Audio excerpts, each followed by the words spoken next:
fifth season with the Hoosiers and returns all 5 starters from last year's team that advanced to the NCAA Sweet 16, including Big Ten Preseason Player of the Year, Cody Zeller.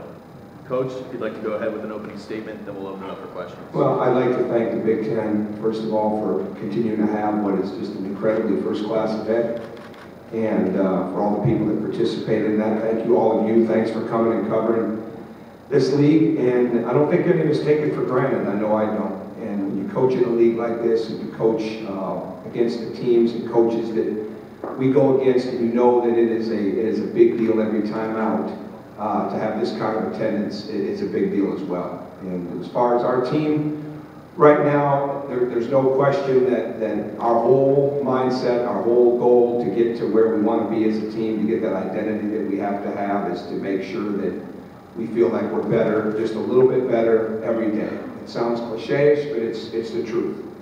And the thing that I can always look at and back it up with is we wouldn't be in the position that we're in right now without having that mindset from before.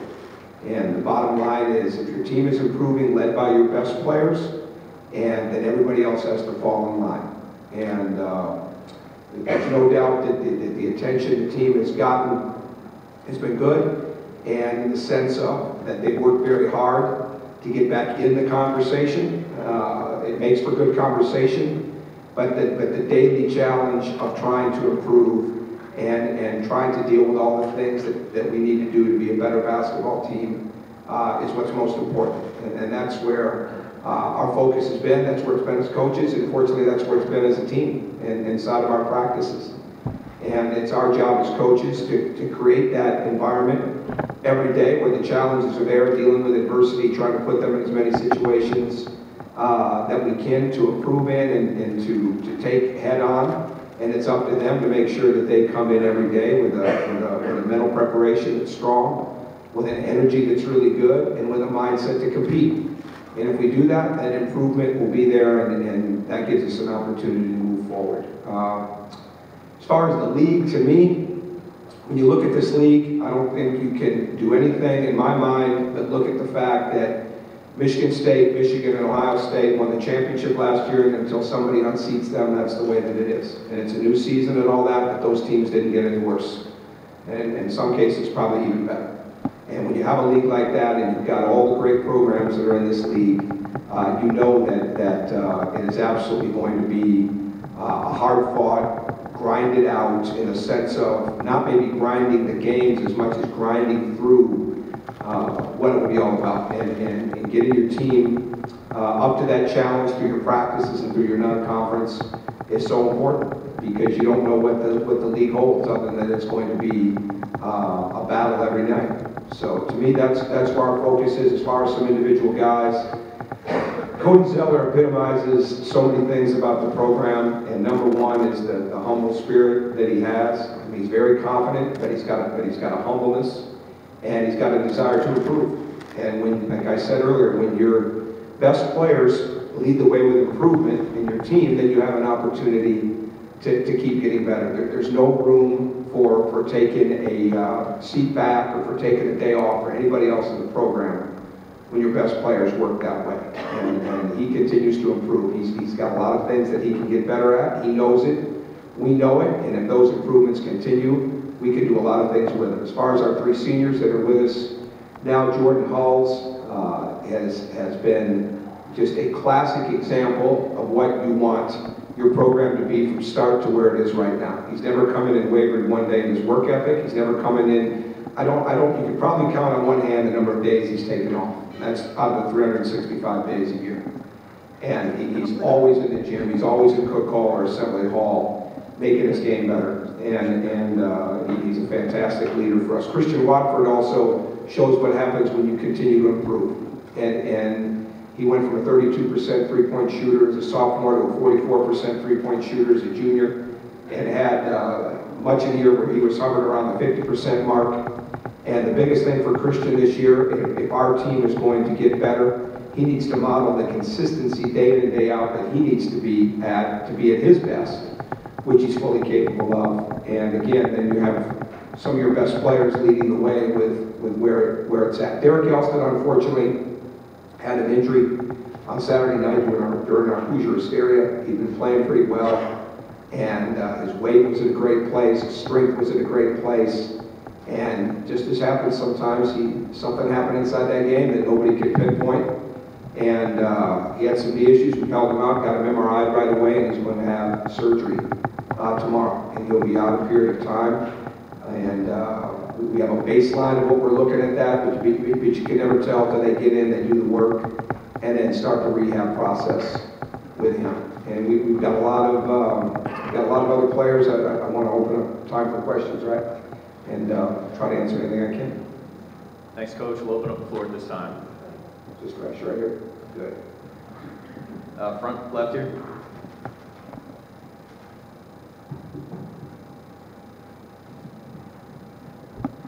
Coach, there's obviously a lot of hype surrounding this team, something that your teams at IU haven't really had to deal with so far. How do you prepare your team to stand up to that sort of pressure? Well, our team has had to deal with a lot of other type of hype that wasn't necessarily positive. And I think it's really easy to look at a couple of years that we started and say, well, Indiana was down, and Indiana wasn't doing this, it wasn't doing that, and that's all true. But the target of being an Indiana Hoosiers never changed. And Indiana is synonymous throughout the country for being known for a lot of things in basketball. And it was always a big game. It was always a big deal when you were playing Indiana or Indiana was coming to town. And I think that hasn't changed. Will it grow some? Maybe. But I think the bottom line is a year ago, when there really weren't those outside voices talking in a totally positive light about where the team was at, that didn't faze them. They continued to work. They might respond here and there, but it didn't faze them. And the work ethic that I see from this team right now, it's the same thing. I mean, there's no question that they're receiving a lot of attention, and we're trying to keep our business as usual approach as much as we possibly can inside of the walls of the building, and try to keep that regularity that you have to have, and deal with it as it comes. The bottom line is when those guys hit the practice floor, or when they hit the weight room, or when they go into the film room a lot more starting this weekend, and they're working towards where they want to work, none of that really matters. What matters is, are they challenging each other? Are they competing? Are they absorbing the competition?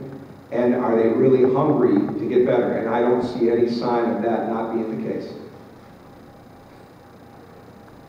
Got it. Back left along the wall.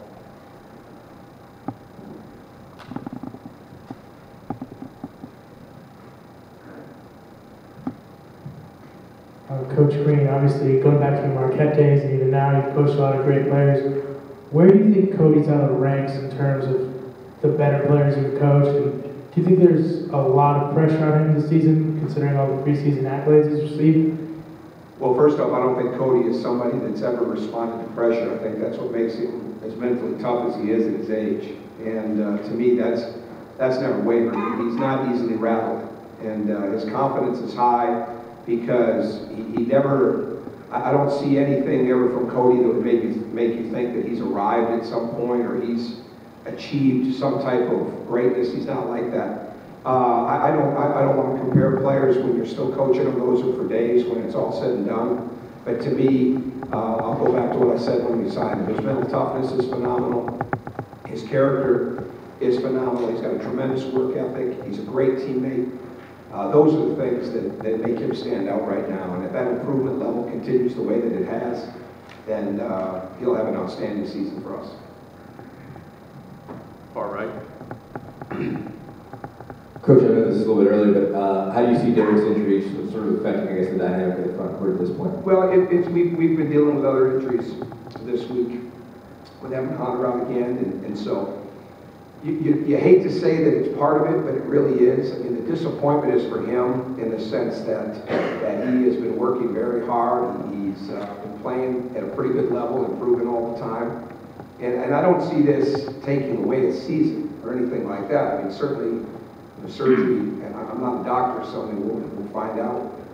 And I did have to stay about 10 miles away from here last night, too, so you couldn't get into this hotel. It wasn't a Holiday Inn Express, but it wasn't right here. But I think that from everything that we've heard from our doctors is that it should be good. I mean, it was something that it happened in high school to him before he ever got to Indiana.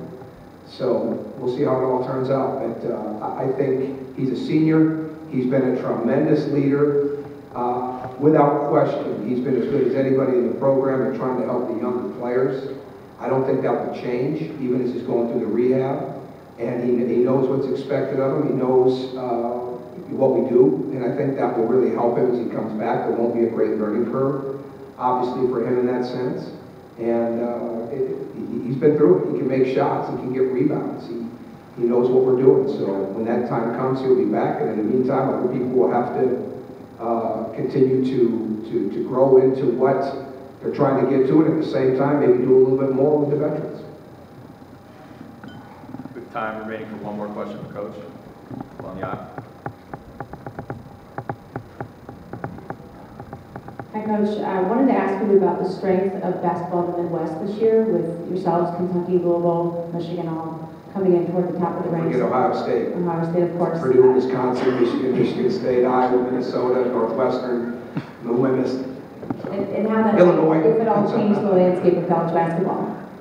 Oh, I think there's more attention paid to it, maybe just a little bit nationally, but anytime, Indiana, Louisville, Kentucky, those are always going to be names that are big throughout everywhere when it comes to college basketball. The fact that all three are getting the attention the way that they're getting right now, I think just brings a little bit more attention to it. But for somebody like me, and maybe for others that live in the Midwest, maybe a little bit more appreciation. You know, I know it feels good for us to be back in that conversation, to be back mentioned in the same breath of other great teams, and not only having a great program, which Indiana has been for decades, but back to having a chance to be really successful. So, but again, I mean, we didn't even mention Cincinnati, we didn't mention Marquette, we didn't mention Xavier, we didn't mention Butler, we didn't mention Notre Dame. The Midwest is absolutely loaded, and there's a lot of excitement for fans, whether they're at the games, whether they're reading about it, watching it on television,